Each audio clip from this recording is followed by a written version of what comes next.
चलिए शुरू करते हैं।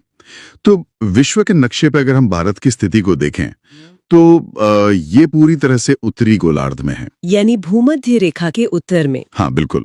और देशांतर के हिसाब से देखें तो ये पूर्वी गोलार्ध में आता है। तो मतलब संक्षेप में भारत उत्तर पूर्वी गोलार्ध में स्थित है और महाद्वीपों के संदर्भ में हमेशा के दक्षिणी हिस्से में है। सही कहा। और इसी वजह से भारत को अक्सर मतलब भारतीय उपमहाद्वीप का केंद्र भी कहते हैं। अच्छा, और इस उपमहाद्वीप में सिर्फ भारत ही नहीं बल्कि हमारे पड़ोसी देश भी शामिल है ना? जी हाँ, इसमें पाकिस्तान, नेपाल, भूटान, बांग्लादेश, श्रीलंका और मालदीव्स भी आते हैं। ठीक है। अब अगर इसके आकार मतलब एरिया की बात करें तो वो कितना है? भारत का कुल क्षेत्रफल लगभग 32,87,263 वर्ग किलोमीटर है। ये सुनने में तो बहुत बड़ा लगता है भी, लेकिन अगर दुनिया के कुल जमीनी हिस्से से तुलना करें तो ये सिर्फ 2.4% है। सिर्फ 2.4% जमीन, लेकिन इस पर दुनिया की इतनी बड़ी आबादी रहती है। वैसे क्षेत्रफल के हिसाब से हम दुनिया में कौन से नंबर पर आते हैं? हम 7वें स्थान पर हैं। हमसे बड़े जो देश हैं वो हैं रूस, कनाडा, फिर अमेरिका, चीन, ब्राजील और ऑस्ट्रेलिया। अच्छा, ये क्रम याद रखना जरूरी है। और जैसा कि आपने आबादी की बात की, उसमें तो हाल ही में एक बहुत बड़ा बदलाव आया है। बिल्कुल, वो बहुत ही महत्वपूर्ण अपडेट है। दशकों से हम सुनते आए कि भारत दुनिया का दूसरा सबसे आबादी वाला देश है, चीन के बाद। हाँ, 2011 की जनगणना के अनुसार विश्व की लगभग 17.5% आबादी भारत में रहती थी। सही, लेकिन अप्रैल 2023 में संयुक्त राष्ट्र की एक रिपोर्ट आई, UNFPA की state of world population report. और इस रिपोर्ट ने क्या कहा? उस रिपोर्ट के अनुसार ये अनुमान लगाया गया है कि भारत की आबादी चीन से आगे निकल गई है। तो अब अंतर्राष्ट्रीय अनुमानों के अनुसार भारत दुनिया का सबसे ज्यादा आबादी वाला देश बन चुका है। जी हाँ, ये एक ऐतिहासिक बदलाव है। मतलब 2.4% जमीन पर दुनिया की सबसे बड़ी आबादी। अच्छा, अब इस विशाल देश के विस्तार की बात करते हैं।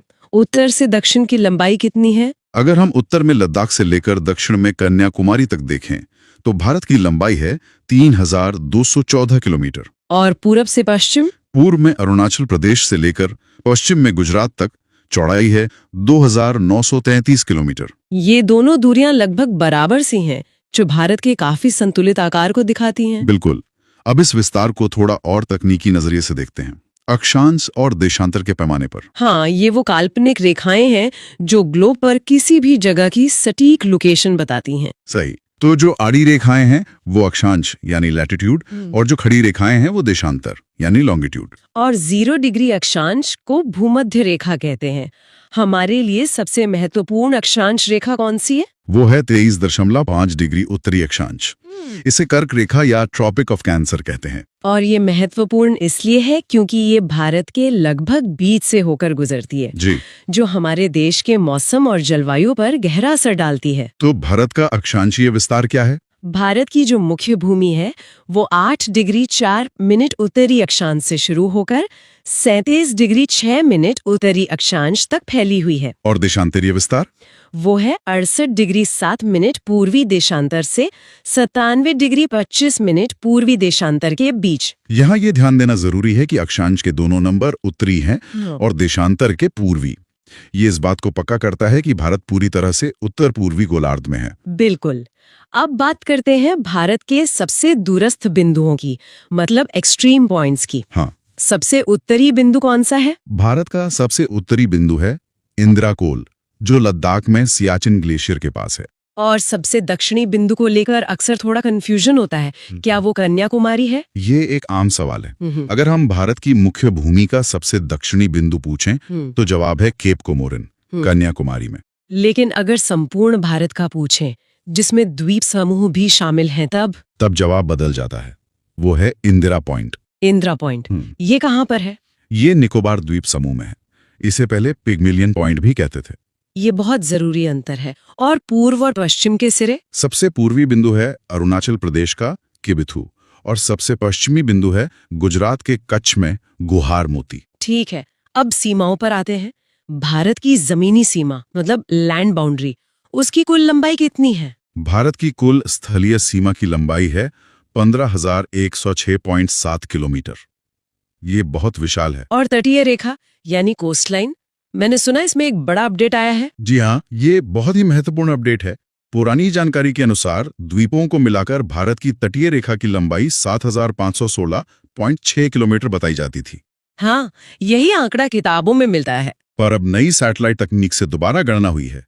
29 अप्रैल 2025 की सरकारी जानकारी के अनुसार भारत की कुल तटीय रेखा की नई लंबाई है 11,998.81 किलोमीटर। अरे वाह, लगभग 12,000 किलोमीटर। ये तो बहुत बड़ा अंतर है। हाँ, इसका मुख्य कारण है कि नई तकनीक से हर छोटी से छोटी खाड़ी और हर द्वीप को सटीकता से मापा गया है। और राज्यों में गुजरात की तटरेखा अभी भी सबसे लंबी है। अच्छा, और एक लंबी तटरेखा का मतलब है एक विशाल समुद्री क्षेत्र। तो समुद्र में हमारे अधिकार कहाँ तक है? इसे अंतर्राष्ट्रीय कानून के तहत 3 क्षेत्रों में बांटा गया है और दूरी मापने के लिए यहाँ नॉटिकल मील का इस्तेमाल होता है। एक नॉटिकल मील मतलब लगभग 1.852 किलोमीटर है ना? सही। तो पहला क्षेत्र है प्रादेशिक जल सीमा या टेरिटोरियल सी। ये तट से 12 नॉटिकल मील तक होता है। इस पर हमारा पूरा अधिकार होता है। बिल्कुल, जैसा जमीन पर होता है वैसे ही सारे कानून लागू होते हैं। इसके बाद आता है संलग्न क्षेत्र यानी कंटीगियस जोन, जो प्रादेशिक सीमा से आगे 24 नॉटिकल मील तक होता है। यहाँ अधिकार कुछ कम हो जाते होंगे। हाँ, यहाँ भारत को सीमा शुल्क वसूलने, साफ सफाई के नियम लागू करने और अप्रवासन से जुड़े मामलों में कार्रवाई का अधिकार है। और तीसरा और सबसे महत्वपूर्ण क्षेत्र वो है अनन्य आर्थिक क्षेत्र या एक्सक्लूसिव इकोनॉमिक जोन, जिसे EEZ कहते हैं। यह तट से 200 नॉटिकल मील तक फैला है। 200 नॉटिकल मील। यहाँ क्या अधिकार मिलते हैं? यहाँ भारत को सभी आर्थिक अधिकार मिलते हैं, जैसे मछली पकड़ना, समुद्र तल से खनिज, तेल और गैस निकालना और वैज्ञानिक अनुसंधान करना। ये तो बहुत महत्वपूर्ण है। मतलब हमारी समुद्री अर्थव्यवस्था की रीढ़ यही है। बिल्कुल। अब जमीन पर वापस आते हैं और बात करते हैं कर्क रेखा की। हाँ, 23.5 डिग्री उत्तरी अक्षांश, ये भारत के कितने राज्यों से होकर गुजरती है? ये कुल 8 राज्यों से होकर गुजरती है। पश्चिम से पूर्व की ओर चलें तो गुजरात, राजस्थान, मध्य प्रदेश, छत्तीसगढ़, झारखंड, पश्चिम बंगाल, त्रिपुरा और मिजोरम। ठीक है। और कर्क रेखा की ही तरह एक देशांतर रेखा भी है जो पूरे देश के लिए महत्वपूर्ण है, हमारी मानक समय रेखा। हाँ, इंडियन स्टैंडर्ड टाइम। ये 82.5 डिग्री पूर्वी देशांतर रेखा से तय होता है। और ये रेखा कहाँ से गुजरती है? ये रेखा उत्तर प्रदेश में इलाहाबाद के पास मिर्जापुर से गुजरती है। इसी वजह से हम ग्रीनविच मीन टाइम यानी GMT से 5.5 घंटे आगे हैं। सही। और ये मानक समय रेखा कुल 5 राज्यों से होकर जाती है: उत्तर प्रदेश, मध्य प्रदेश, छत्तीसगढ़, ओडिशा और आंध्र प्रदेश। अब कुछ प्रमुख जलमार्गों की बात करते हैं, जैसे कि चैनल्स और जल संधियां। 8 डिग्री चैनल कहाँ है? 8 डिग्री चैनल लक्षद्वीप के मिनिकॉय द्वीप को हमारे पड़ोसी देश मालदीव से अलग करता है। तो ये एक तरह की अंतर्राष्ट्रीय सीमा हुई। और 9 degree channel? 9 degree channel Lakshadweep के भीतर ही है। ये मिनिकॉय द्वीप को लक्षद्वीप के बाकी मुख्य द्वीपों से अलग करता है। और सबसे प्रसिद्ध 10 डिग्री चैनल? हाँ, 10 डिग्री चैनल बंगाल की खाड़ी में अंडमान द्वीप समूह को निकोबार द्वीप समूह से अलग करता है। अच्छा, इसके अलावा ग्रेट चैनल और पाक जल संधि भी है? ग्रेट चैनल ग्रेट निकोबार और इंडोनेशिया के सुमात्रा द्वीप के बीच में है। और पाक जल संधि मतलब पाक स्ट्रेट भारत के तमिलनाडु और श्रीलंका के बीच स्थित है। बहुत बढ़िया। चलिए अब आखिर में हमारे पड़ोसी देशों पर एक नजर डालते हैं। सबसे लंबी जमीनी सीमा हम किस देश के साथ साझा करते हैं? ज्यादातर लोग सोचते हैं चीन या पाकिस्तान, लेकिन असल में ये बांग्लादेश के साथ है, 4096 किलोमीटर लंबी। और सबसे छोटी? हमारी सबसे छोटी सीमा अफगानिस्तान के साथ है, डूरंड लाइन पर, जो सिर्फ 106 किलोमीटर है। पर वो क्षेत्र तो अभी हमारे सीधे नियंत्रण में नहीं है ना? सही कहा। ये लद्दाख के उस हिस्से में पड़ती है जो अभी पाकिस्तान के कब्जे में है, यानी POK मोहन लाइन कहा जाता है। ठीक है, अब हमारे 2 हिमालयी पड़ोसियों की बात करते हैं, नेपाल और भूटान। नेपाल की राजधानी काठमांडू है और वहाँ दुनिया की सबसे ऊंची चोटी माउंट एवरेस्ट है। इससे हमारे 5 राज्य लगते हैं: उत्तराखंड, उत्तर प्रदेश, बिहार, पश्चिम बंगाल और सिक्किम। बिल्कुल। और भूटान, जिसकी राजधानी थिम्फू है, उससे सिक्किम, पश्चिम बंगाल, असम और अरुणाचल प्रदेश की सीमाएं लगती हैं। पूर्व की ओर बढ़ें तो म्यांमार आता है। हाँ, म्यांमार, जिसकी राजधानी नेपिडो है। भारत के 4 पूर्वी राज्य अरुणाचल प्रदेश, नागालैंड, मणिपुर और मिजोरम इससे सीमा साझा करते हैं। और अंत में दक्षिण में हमारा समुद्री पड़ोसी श्रीलंका। हाँ, जो पाक जल संधि द्वारा हमसे अलग होता है। इसकी प्रशासनिक राजधानी श्री जयवर्धनेपुरा कोट्टे है। तो चलिए अब अगला चैप्टर देखते हैं, भारत का भौतिक विभाजन। जी, तो अगर हम भारत की भौतिक संरचना को देखें, मतलब कि उसकी बनावट और धरातल को, तो इसे मुख्य तौर पर 6 भू-आकृतिक प्रदेशों में बांटा गया है। 6 प्रदेशों में, ठीक है। कौन कौन से हैं ये? सबसे पहले तो उत्तर में हमारी विशाल पर्वत श्रृंखला है, हिमालय। हाँ, फिर उसके ठीक नीचे उत्तर का विशाल मैदान। फिर आता है प्रायद्वीपीय पठार, भारतीय मरुस्थल, थार रेगिस्तान। हाँ वही। और फिर समुद्र के किनारे के तटीय मैदान, और आखिर में हमारे द्वीप समूह। अच्छा, तो ये 6 मुख्य हिस्से हो गए। अगर क्षेत्रफल के हिसाब से देखें तो ये जानना काफी दिलचस्प होगा। हाँ, ये आंकड़े अक्सर पूछे जाते हैं। सबसे ज्यादा करीब 43% हिस्सा मैदानी है। 43%? मतलब देश का लगभग आधा हिस्सा मैदान है। बिल्कुल। उसके बाद पठारी क्षेत्र आता है, लगभग 27.7%। फिर पहाड़ियां हैं करीब 18.6% पर, और ऊंचे पर्वत सिर्फ 10.7% हिस्से में है। समझ गया। हिमालय का निर्माण ये बना कैसे? इसकी कहानी भी बड़ी रोचक है। बहुत ज्यादा। इसकी शुरुआत होती है आज से करीब 200 मिलियन वर्ष पहले। 20 करोड़ साल पहले। हाँ, तब सारे महाद्वीप एक दूसरे से जुड़े हुए थे। इस एक विशाल महाद्वीप को पैंजिया कहा जाता था। और इसके चारों तरफ जो महासागर था उसे पैंथलासा कहते थे। फिर हुआ ये कि पैंजिया 2 बड़े हिस्सों में टूट गया। अच्छा, जो उत्तरी भाग था उसे अंगारा लैंड या लुरेशिया कहा गया। इसी से आज का उत्तरी अमेरिका, यूरोप और एशिया बना। और दक्षिणी भाग? वो था गोंडवाना लैंड। इसमें दक्षिण अमेरिका, अफ्रीका, ऑस्ट्रेलिया, अंटार्कटिका और हमारा भारतीय प्रायद्वीप शामिल था। तो मतलब भारत का ये दक्षिणी हिस्सा कभी अफ्रीका से जुड़ा हुआ था? हाँ, और इन दोनों बड़े भूखंडों के बीच एक सागर था जिसका नाम था टेथिस सागर। और यहीं से हिमालय की कहानी शुरू होती है। बिल्कुल। भारत का जो प्रायद्वीपीय भाग था वो गोंडवाना लैंड से टूटकर उत्तर की ओर खिसकने लगा और जाकर यूरेशियन प्लेट से टकराया, जो अंगारा लैंड का हिस्सा थी। एकदम सही।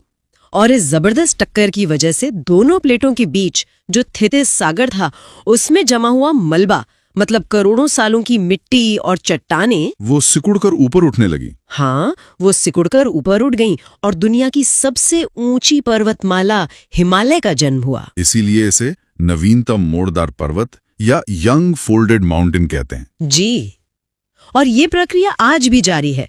इसीलिए हिमालय की ऊंचाई अभी भी धीरे धीरे बढ़ रही है। वाह! हिमालय का विभाजन, इसे समझने के लिए कैसे बांटा गया है? इसे समझने के 2 मुख्य आधार हैं। एक तो हम उत्तर से दक्षिण की ओर इसकी श्रेणियों के हिसाब से देखते हैं। ठीक है। और दूसरा है प्रादेशिक विभाजन, जो पश्चिम से पूर्व की ओर नदियों के आधार पर किया गया है। अगर हम इसके आकार की बात करें तो ये लगभग 2500 किलोमीटर लंबा है ना? हाँ, लगभग 2500 किलोमीटर। अच्छा।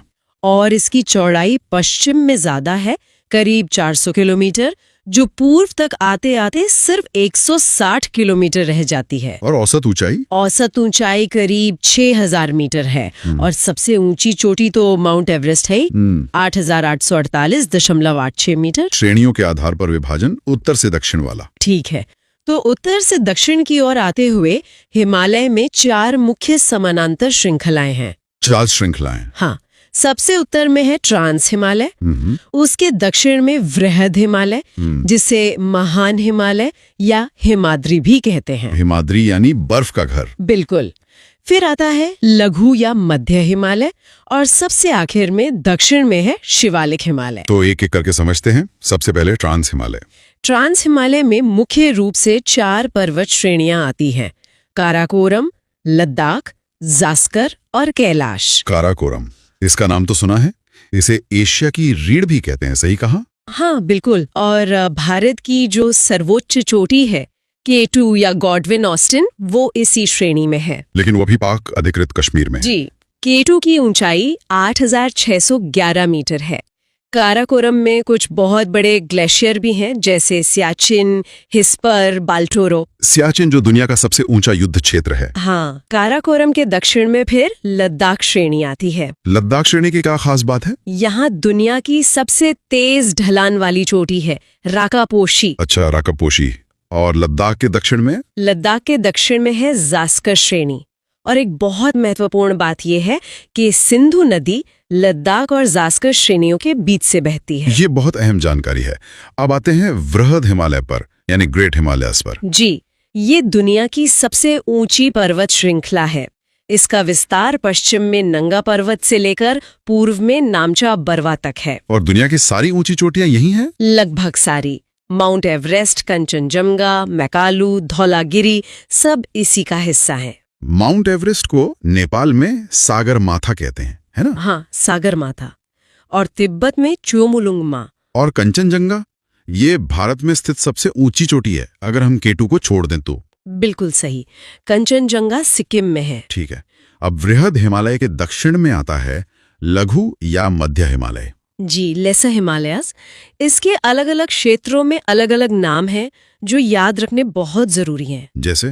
जैसे जम्मू कश्मीर में इसे पीर पंजाल श्रेणी कहते हैं, हिमाचल प्रदेश में धौलाधर श्रेणी, उत्तराखंड में नाग टिब्बा और नेपाल में इसे महाभारत श्रृंखला कहते हैं। अच्छा, और जितने भी हिल स्टेशंस हैं, शिमला, मनाली, मसूरी, वो सब यही हैं? हाँ, ज्यादातर प्रमुख हिल स्टेशन इसी श्रृंखला का हिस्सा है। और जो खूबसूरत घाटियां हैं जैसे कश्मीर घाटी या कुल्लू घाटी, वो वृहद और लघु हिमालय के बीच में ही स्थित हैं। समझ गया। अब सबसे आखिरी और सबसे नई श्रृंखला शिवालिक या बाहरी हिमालय, ये सबसे कम ऊंची है। इसकी खासियत है यहाँ पाए जाने वाले घास के मैदान, जिन्हें दून और द्वार कहते हैं। एकदम सही। पश्चिम में दून जैसे देहरादून और पूर्व में द्वार जैसे हरिद्वार। ये तो बहुत स्पष्ट हो गया। अच्छा, इन श्रेणियों के बीच में जो विभाजन क्षेत्र हैं, उनके भी कुछ नाम हैं? हाँ, उनके कुछ तकनीकी नाम है। जैसे ट्रांस और वृहद हिमालय के बीच सचर जोन है। और वृहद और मध्य हिमालय के बीच? उसके बीच है मेन सेंट्रल थ्रस्ट। और मध्य और शिवालिक के बीच मेन सीमांत दर्रा। ठीक है, तो ये हो गया उत्तर से दक्षिण का विभाजन, हिमालय का प्रादेशिक विभाजन। जी, ये विभाजन पश्चिम से पूर्व की ओर नदियों को सीमा मानकर किया गया है। तो इसमें कितने हिस्से हैं? इसमें 4 हिस्से हैं।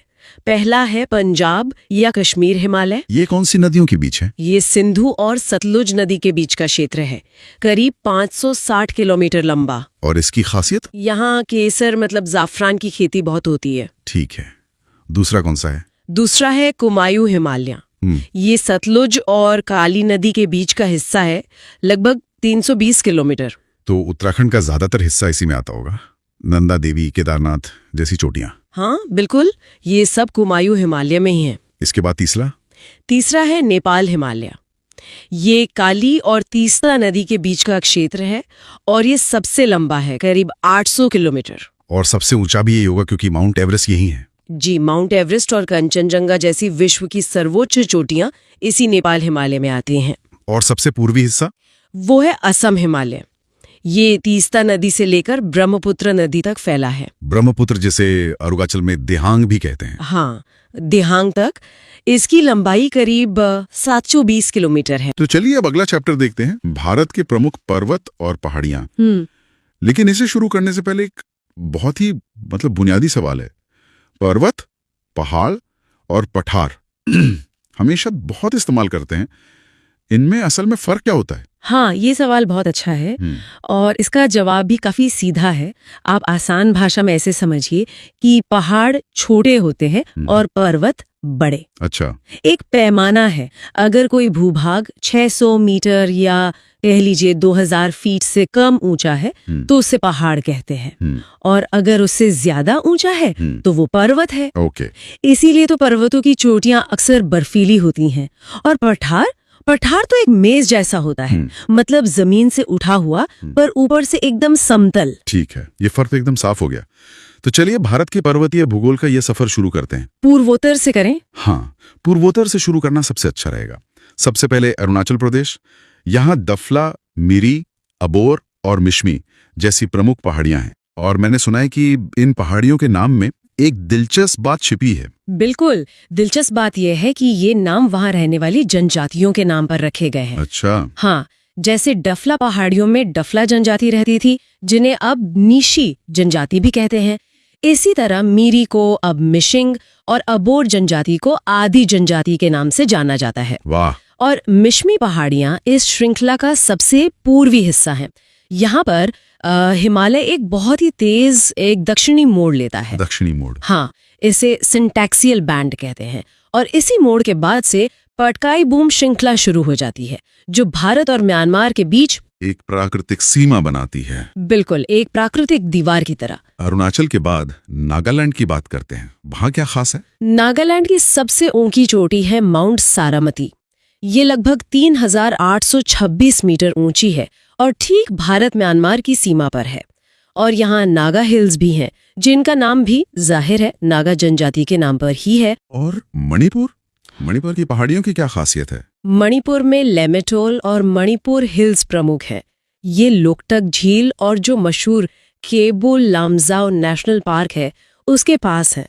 असल में ये कई पहाड़ियों का एक समूह है जो इम्फाल घाटी को चारों तरफ से घेरे हुए है। अच्छा, और मिजोरम और त्रिपुरा का क्या? मिजोरम में आपको लुसाई पहाड़ियां मिलेंगी, जिन्हें मीजो हिल्स भी कहते हैं। अच्छा। और इनकी सबसे ऊंची चोटी है फवंगपुई।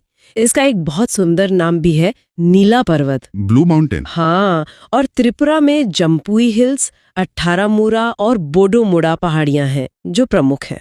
पूर्वोत्तर में असम और मेघालय, ये तो बहुत ही महत्वपूर्ण है। बिल्कुल।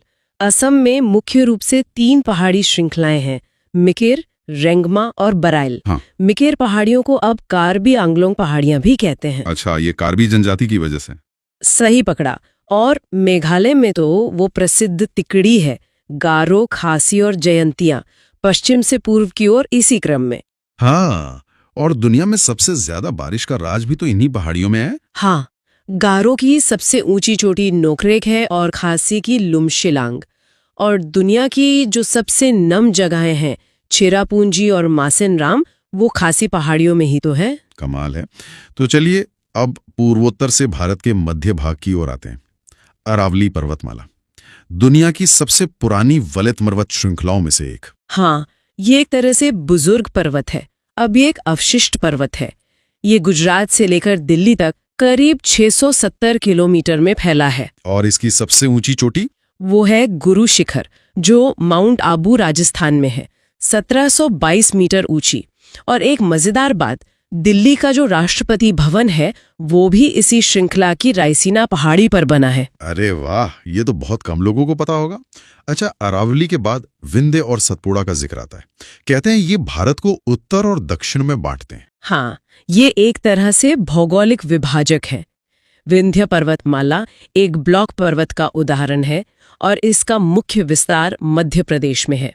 इसकी सबसे ऊंची चोटी का नाम है सद्भावना शिखर या गुडविल पीक। और इसी का विस्तार बिहार और झारखंड तक है। हाँ, बिहार में कैमूर पहाड़ी और झारखंड में पारसनाथ पहाड़ी इसी श्रृंखला का विस्तार है। और सतपुड़ा, वो भी एक ब्लॉक पर्वत है? बिल्कुल, सतपुड़ा भी एक ब्लॉक पर्वत है जो नर्मदा और ताप्ती नदियों के ठीक बीच में है।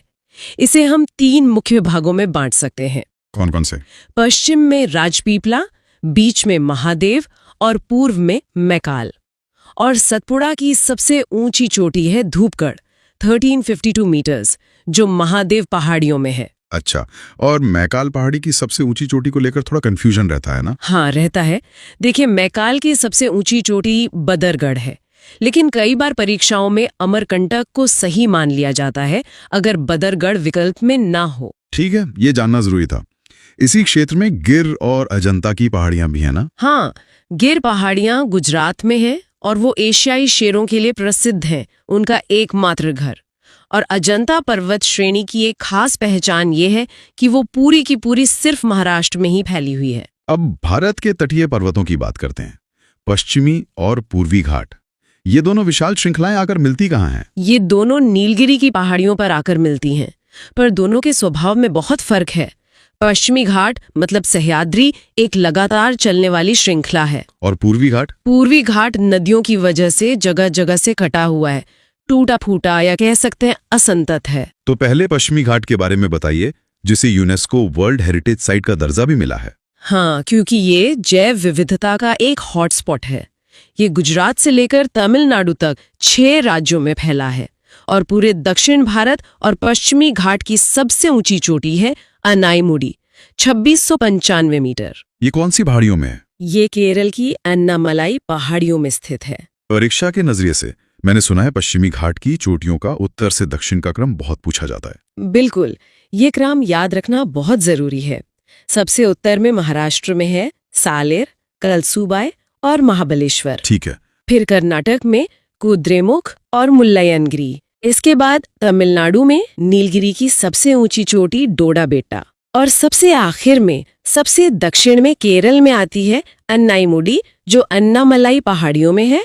और फिर इलायची यानी कार्डमम की पहाड़ियां। ये वो बहुत काम की जानकारी है। अब बात करते हैं पूर्वी घाट की। पूर्वी घाट ओडिशा से तमिलनाडु तक फैला है और इसकी औसत ऊंचाई पश्चिमी घाट से कम है। और इसकी सबसे ऊंची चोटी, यहाँ भी थोड़ा मतभेद है शायद। हाँ, यहाँ ज्ञान अपडेट हुआ है। नए आंकड़ों के हिसाब से आंध्र प्रदेश की जिंदागड़ा चोटी, जो 1690 मीटर है, सबसे ऊंची है। लेकिन पुरानी किताबों और कई परीक्षाओं में अब भी ओडिशा की महेंद्रगिरी यानी 1501 मीटर को ही सर्वोच्च चोटी माना जाता है। तो पूर्वी घाट की पहाड़ियों का उत्तर से दक्षिण क्रम क्या होगा? इसकी शुरुआत होती है ओडिशा की गड़ीजात और महेंद्रगिरी पहाड़ियों से। फिर आता है आंध्र प्रदेश, जहां जिंदागड़ा, नल्लामाला, पालकोंडा और शेषाचलम जैसी पहाड़ियां हैं। शेषाचलम, जहां तिरुपति मंदिर है। वही। और सबसे आखिर में तमिलनाडु में जवादी, शेवराय और शेरुमलाई पहाड़ियां हैं। अंत में भारत के जो द्वीप समूह हैं, उनकी सबसे ऊंची चोटियों के बारे में भी जान लेते हैं। जरूर। अंडमान और निकोबार द्वीप समूह की सबसे ऊंची चोटी है सैडल पीक, 732 मीटर ऊंची है और उत्तरी अंडमान में है। और लक्षद्वीप? लक्षद्वीप की सबसे ऊंची जगह है नार्चो, जो अगाती द्वीप पर स्थित है। तो चलिए अब अगला चैप्टर देखते हैं, उत्तर भारत का विशाल मैदान। सबसे पहले तो यह समझना जरूरी है कि यह विशाल मैदान बना कैसे।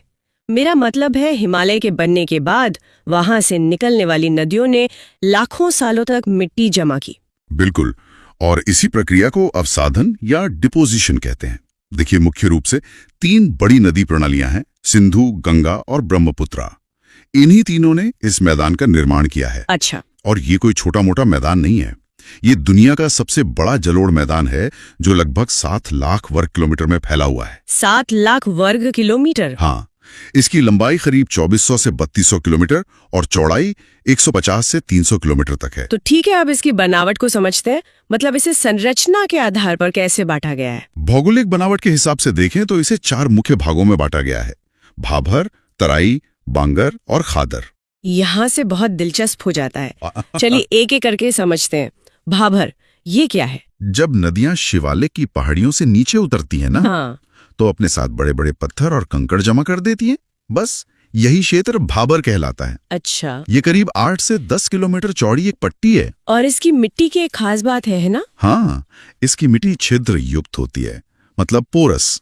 इसलिए छोटी नदियां तो पत्थरों के नीचे गायब भी हो जाती हैं, सतह पर दिखाई नहीं देती। तो ये इलाका खेती के लिए तो बिल्कुल अच्छा नहीं होगा। बिल्कुल नहीं। मतलब नदियां सचमुच में गायब हो जाती हैं। तो फिर वो वापस कहाँ आती हैं? वो भाभर के ठीक दक्षिण में तराई क्षेत्र में फिर से सतह पर आ जाती है। अच्छा, तराई में? हाँ, ये 10 से 20 किलोमीटर चौड़ा क्षेत्र है और यहाँ की भूमि, क्योंकि पानी वापस सतह पर आ रहा है, तो बहुत दलदली और नम होती है। और बहुत उपजाऊ भी होती होगी। बहुत ज्यादा उपजाऊ।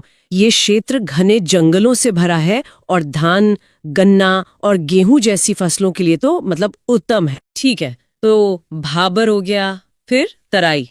अब आते हैं बांगर और खादर पर। इसमें हमेशा कंफ्यूजन होता है। हाँ, ये बहुत कॉमन है। देखिए, ये दोनों जलोढ़ मैदान का ही हिस्सा हैं, बस मिट्टी की आयु के आधार पर इन्हें बांटा गया है। मिट्टी की उम्र? हाँ। बांगर मतलब पुरानी जलोढ़ मिट्टी। ये बाढ़ के मैदान से थोड़ा ऊंचा होता है, इसलिए यहाँ हर साल नई मिट्टी नहीं पहुंच पाती। तो ये खादर से कम उपजाऊ होगा? बिल्कुल। ये खादर की तुलना में कम उपजाऊ होता है और इसमें चूनेदार कंकड़ भी पाए जाते हैं। अच्छा, तो खादर इसका ठीक उल्टा है। एग्जैक्टली। खादर मतलब नई जलोढ़ मिट्टी का क्षेत्र। यहाँ हर साल बाढ़ का पानी आता है और मिट्टी की एक नई उपजाऊ परत बिछा देता है। सही पकड़ा। इसीलिए ये बहुत उपजाऊ होता है। पूर्वी उत्तर प्रदेश, बिहार और पश्चिम बंगाल में आपको यही खादर मैदान मिलेगा। ठीक है, अब ये क्लियर हुआ। बांगर मतलब पुराना, खादर मतलब नया। अच्छा, जब नदी अपने सफर के अंत में मतलब समुद्र में मिलने वाली होती है तब क्या होता है? हमने डेल्टा के बारे में सुना है। हाँ, तो जब नदी अपनी वृद्धावस्था में पहुंचती है तो उसकी गति बहुत धीमी हो जाती है, थक जाती है। कह सकते हैं। तो वो अपने साथ लाई हुई महीन मिट्टी और गाद को मुहाने पर ही जमा कर देती है। इसी त्रिभुजाकार स्थलाकृति को डेल्टा कहते हैं। तो क्या हम इसे खादर का ही विस्तार मान सकते हैं? हाँ बिल्कुल, इसे खादर का ही विस्तार माना जाता है। यहाँ की भूमि भी दलदली होती है और यहाँ मैंग्रोव वन पाए जाते हैं। जैसे हमारा सुंदरबन डेल्टा? बिल्कुल, भारत का सुंदरबन डेल्टा जो गंगा और ब्रह्मपुत्र नदियां मिलकर बनाती हैं, वो दुनिया का सबसे बड़ा नदी डेल्टा है। ठीक है, ये तो हुई संरचना की बात। अब देखते हैं कि इन मैदानों को प्रदेशों के हिसाब से कैसे बांटा गया है। हाँ, प्रादेशिक आधार पर भी इसे 4 मुख्य भागों में बांटा गया है। पंजाब व हरियाणा के मैदान, फिर गंगा के मैदान, राजस्थान के मैदान और सबसे पूर्व में ब्रह्मपुत्र के मैदान। चलिए पंजाब के मैदान से शुरू करते हैं। यहाँ दोआब शब्द बहुत सुनने को मिलता है। इसका क्या मतलब है? दोआब का अर्थ है 2 नदियों के बीच की भूमि। दो मतलब 2 और आब मतलब पानी या नदी। अच्छा, तो पंजाब के मैदान सिंधु और उसकी सहायक नदियों जैसे झेलम, चिनाब, रावी, व्यास, सतलुज इनके द्वारा बनाए गए हैं। और यहाँ कई प्रमुख दोआब हैं। जैसे चिनाब और झेलम के बीच है चास दोआब। चास दोआब। रावी और चिनाब के बीच है रचना दोआब। ब्यास और रावी के बीच बारी दोआब। ये नाम तो नदियों के नाम से ही बने लगते हैं। हाँ, यही तो खास बात है। ब्यास और सतलुज के बीच बिस्त दोआब और झेलम और सिंधु के बीच सिंधु सागर दोआब। ये तो बहुत दिलचस्प है। आप गंगा के मैदान पर आते हैं। ये तो बहुत बड़ा क्षेत्र है। हाँ, ये बहुत विशाल है, इसलिए इसे 3 उपभागों में बांटा गया है। 3 भागों में? जी, उच्च गंगा का मैदान, मध्य गंगा का मैदान और निम्न गंगा का मैदान। अच्छा, तो उच्च गंगा का मैदान कौन सा इलाका हुआ? ये पश्चिमी भाग है। इसमें पश्चिमी उत्तर प्रदेश का इलाका आता है। और मध्य गंगा का मैदान? इसमें पूर्वी उत्तर प्रदेश और बिहार का क्षेत्र आता है। और यहीं पर कोसी नदी बहती है, जिसे बिहार का शोक कहते हैं। जी, क्योंकि वो इसी क्षेत्र में बाढ़ का प्रमुख कारण है। और निम्न गंगा का मैदान? ये सबसे पूर्वी भाग है, जो मुख्य रूप से पश्चिम बंगाल में स्थित है। समझ गए। अब राजस्थान के मैदानों की क्या विशेषता है? ये अरावली पर्वतमाला के पश्चिम में स्थित है। यहाँ 25 सेंटीमीटर की वर्षा रेखा इसे 2 भागों में बांटती है। 2 भाग मतलब? एक तो है पश्चिमी भाग, जो पूरी तरह रेतीला और मरुस्थलीय है, जिसे हम थार मरुस्थल कहते हैं। थार मरुस्थल। हाँ, और एक मजेदार बात यह है कि ये विश्व का सबसे घनी आबादी वाला मरुस्थल है। अच्छा। और दूसरा भाग, पूर्वी भाग, राजस्थान बांगर कहलाता है और वो अपेक्षाकृत उपजाऊ है। यहाँ की कोई खास नदी? हाँ, यहाँ की प्रमुख नदी लूनी है और सांभर जैसी खारे पानी की झीलें भी यहीं पाई जाती हैं। ठीक है। और अंत में सबसे पूर्व में ब्रह्मपुत्र का मैदान। जी, ये मुख्य रूप से असम राज्य में फैला है। और इसका निर्माण जाहिर है ब्रह्मपुत्र नदी ने किया होगा। हाँ, ब्रह्मपुत्र और उसकी सहायक नदियों ने। यहाँ बारिश बहुत ज्यादा होती है, तो फसलें भी उसी हिसाब से होती होंगी। बिल्कुल। चावल और जूट यहाँ की प्रमुख फसलें हैं। मैंने सुना है कि दुनिया का सबसे बड़ा नदी द्वीप भी यही है। आप माजुली की बात कर रही हैं? हाँ, माजुली। जी, विश्व का सबसे बड़ा नदी द्वीप माजुली इसी मैदान में ब्रह्मपुत्र नदी के बीच में स्थित है। तो चलिए अब अगला चैप्टर देखते हैं, प्रायद्वीपीय पठार। हाँ, तो सबसे पहले ये समझना जरूरी है कि पठार आखिर होता क्या है। सही। देखिए, पठार एक ऊंची और ज्यादातर समतल जमीन होती है। मतलब ये मैदान से तो ऊंचा होता है, लेकिन किसी पर्वत की तरह नुकीला नहीं। अच्छा, तो इसे एक ऊंचा समतल मैदान कह सकते हैं। बिल्कुल। और भारत का ये जो प्रायद्वीपीय पठार है, ये गंगा यमुना के मैदानों के दक्षिण में है। भारत के मध्य और दक्षिणी भागों में। इसका आकार भी एक त्रिभुज जैसा है ना, और ये बहुत पुराना है, गोंडवाना लैंड का हिस्सा। जी, ये प्राचीन गोंडवाना लैंड का ही एक हिस्सा है। तो चलिए इस विशाल पठार की यात्रा शुरू करते हैं। सबसे पहले मालवा के पठार से। ठीक है, तो मालवा का पठार जो है वो मुख्य रूप से पश्चिमी मध्य प्रदेश और दक्षिणी पूर्वी राजस्थान में फैला हुआ है। और परीक्षा के हिसाब से देखें तो इसकी लोकेशन जरूरी है। ये अरावली और विंध्याचल के बीच में पड़ता है। सही। और इसकी सबसे खास बात है इसका निर्माण ये ज्वालामुखी लावा से बना है। लावा से? अच्छा, इसीलिए यहाँ बेसाल्टिक चट्टानें मिलती हैं। हाँ, और एक और मजेदार बात, राजस्थान में इसी पठार को हाड़ौती का पठार भी कहते हैं। और लावा की वजह से ही यहाँ की मिट्टी भी खास होगी। बिल्कुल, यहाँ काली मिट्टी पाई जाती है जो कपास और सोयाबीन की खेती के लिए आप जानते ही हैं बहुत ही अच्छी मानी जाती है। और नदियाँ? यहाँ की प्रमुख नदियां हैं चंबल, बेतवा और शिप्रा। ठीक है, तो मालवा के बाद अब आता है बुंदेलखंड का पठार। ये उत्तर प्रदेश और मध्य प्रदेश में फैला है। मैंने सुना ये इलाका अक्सर सूखाग्रस्त रहता है। हाँ, ये बात सही है।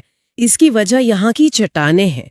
इसका निर्माण ग्रेनाइट और नीस चट्टानों से हुआ है। ओह, तो ये मालवा से बिल्कुल अलग है। जी, और लगातार कटाव के कारण यहाँ की जमीन ऊबड़ खाबड़ और पथरीली हो गई है, उपजाऊ नहीं है ज्यादा। इसकी कोई खास पहचान, जैसे कोई ऊंची चोटी? हाँ, इसकी सबसे ऊंची चोटी है सिद्ध बाबा की चोटी।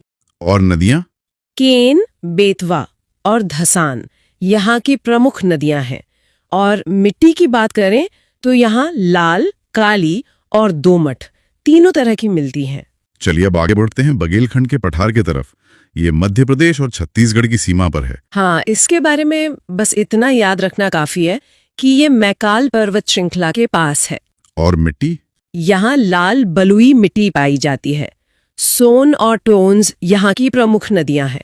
ठीक है, तो अब आते हैं सबसे महत्वपूर्ण पठार पर, छोटा नागपुर का पठार। यहाँ से तो बहुत प्रश्न बनते हैं। बहुत ज्यादा।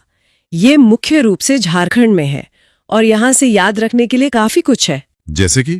एक तो ये कि ये भारत का दूसरा सबसे बड़ा पठार है और इसकी सबसे ऊंची चोटी है पारसनाथ। पारसनाथ?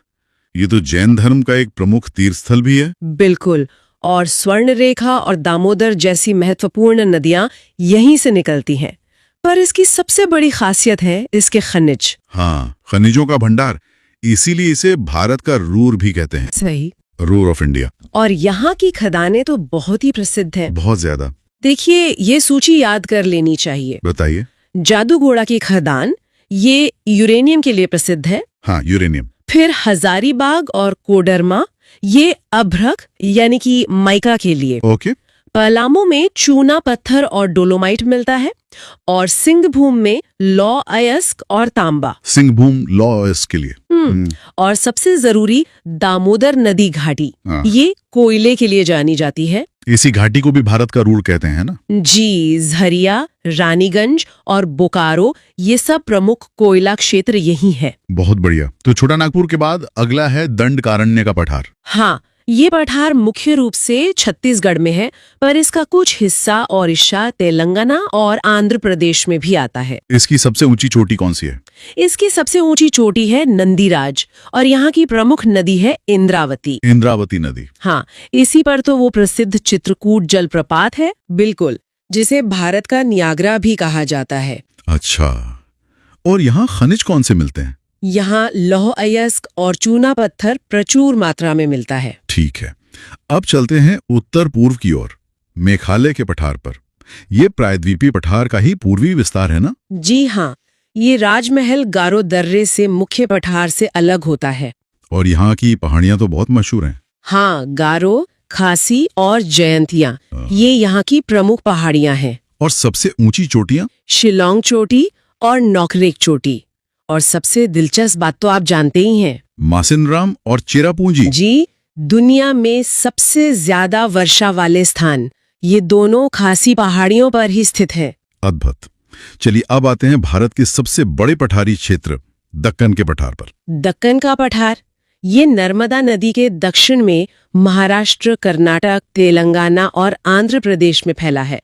बहुत विशाल है ये। और इसका निर्माण भी ज्वालामुखी से ही हुआ है? हाँ, इसका निर्माण क्रिटेशियस काल में ज्वालामुखी विस्फोट से निकले लावा से हुआ था और इस लावा से बने क्षेत्र को दक्कन ट्रैप कहते हैं।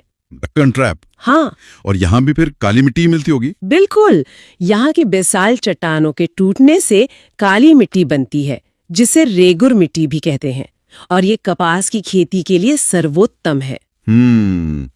दक्कन के पठार को भी तो कई हिस्सों में बांटा गया है। हाँ, और परीक्षा के लिए इन्हें अलग अलग समझना जरूरी है। तो चलिए एक एक करके देखते हैं। सबसे पहले कर्नाटक का पठार, इसकी सबसे ऊंची चोटी है मुलायनगिरी। और कुद्रेमुख भी यही है जो लौह अयस्क के लिए प्रसिद्ध है। सही।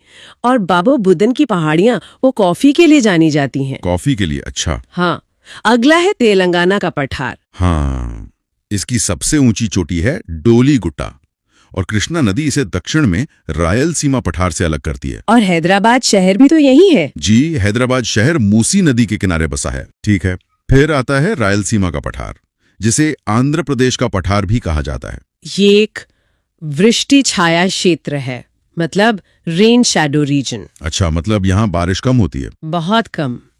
पेन्नार यहाँ की मुख्य नदी है और भारत का 90% से ज्यादा बेराइट्स यहीं पाया जाता है। वाह।